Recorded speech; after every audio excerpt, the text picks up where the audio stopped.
Alright, just got a few half hour, so I'm just going to try and redo some of this stone chip. So what I've done is got the heater on stuff.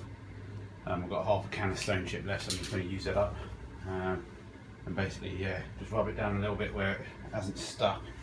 And then try and put some more coats on and see what difference happens. And then, yeah, see what the difference is.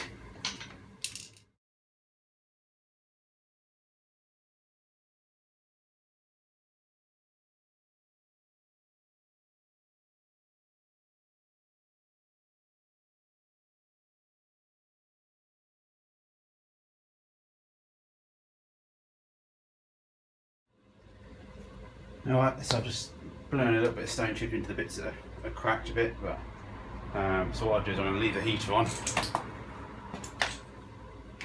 I think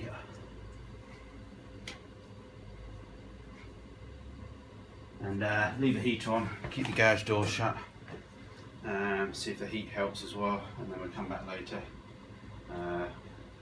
this evening and see if it's made any difference. If not, I'll just have to do for now anyway.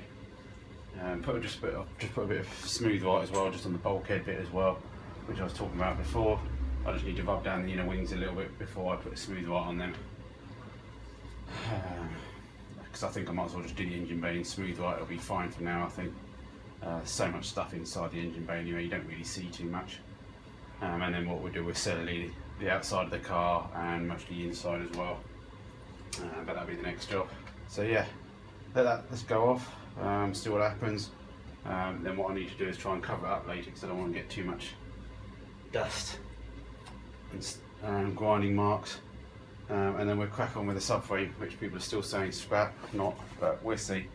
I think it's worth a couple of evenings work on it. See how far I get, see if I get it looking good. And yeah, we'll go from there. Alright, speak to you later everyone. Alright, well I just got home. And it looks like it's all good now, so I don't know if it's just again because I put too much on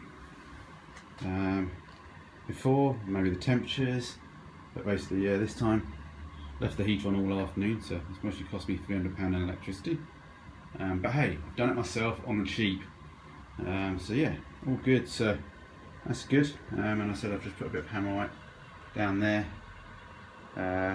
smooth white. So clean that up and just give that a bit of protection. But yeah, that's looking good.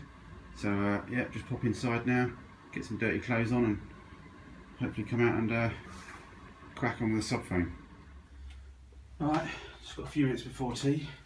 Obviously it's Tuesday, so everyone knows it's Pasta Tuesday in our house.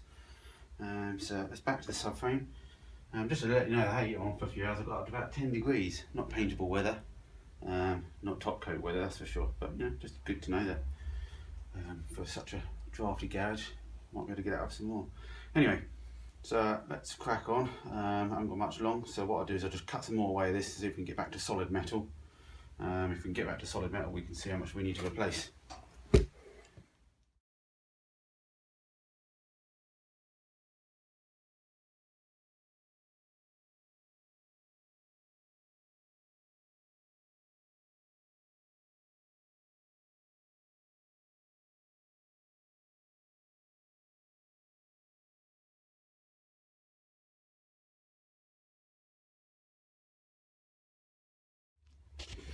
Alright, I think the subframe's going to beat me, I think. I've had to sort of start cutting away even more now, and I'm into the cross section bit, where it makes like an I-beam, and I'm getting very close now to where the radius arm actually bolts on. It's all a bit different if it's just on this skin, because this is all just triangulation, not too bad, easy to replace. But now I'm digging deep now, I've got to cut so much of this away to actually get into here. I think, to be honest, I'm just going to have to cut my losses now. It was a nice attempt, but unless I take all this area out and maybe rebuild it properly, it's just going to think it's all about 5 times as thick as it needs to be. It's all just full of rust layers. There's about 3 layers here. The rust has just got in between. The other side's definitely not as bad, but it's on its way, so it's just going to start again. So yeah, you know, in the end, this could be repairable. I'll get new sections of this. I could cut the whole lot out, keep the front beam, keep the back beam, keep the top edge. You know, it all might be possible, but I'll just have a think about it. I think I'm going to ask around and see if I can get a subframe again. I do know you can buy pattern ones for 200 quid. Don't really want to, but I do know you can get them, so it might be just simpler to do that. But I'll just sort of do over another job. I think I'm dumping the subframe at the moment. So I've just got my fuel pipe out, thinking, well, I might as well just see if I can do a simple job of one of my fuel pipe.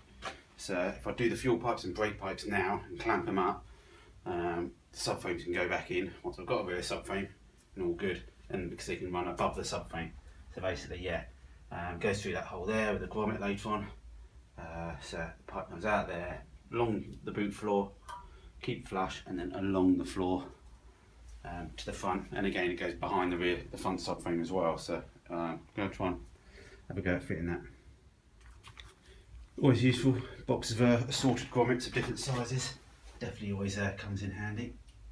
So if your rubber glove doesn't get stuck, then yeah, pop that in there.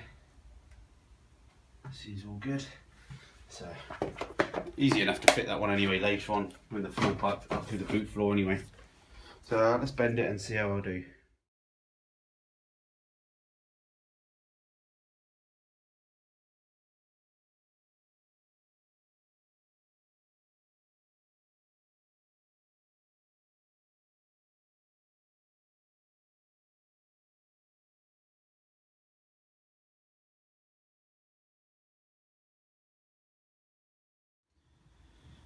Alright, sorry, not going to be much of an update tonight. I just had to go out rescue a friend that had broken down.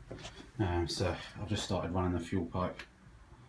You don't know how much you can see here.